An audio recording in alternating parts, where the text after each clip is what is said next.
Welcome to another edition of Birdview Tutorials.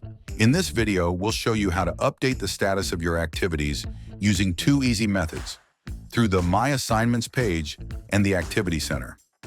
Let's start with the My Assignments page. Updating a status here is simple. Just click on the name of the activity you want to update. This opens the Activities Details window. At the top, you'll see the current status. Click the Status drop-down menu, then select the new status from the list. That's it. Your update is saved automatically. Now let's look at how to update activity statuses in the Activity Center. First, make sure the status column is visible. To do this, click the Columns button in the toolbar and check the status option. Once it's visible, you can update the status with just a click. Click directly into the status cell for the activity you want to change.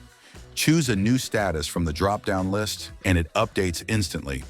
Whether you're working in My Assignments or the Activity Center, Birdview PSA makes updating activity statuses fast and intuitive. Thanks for watching.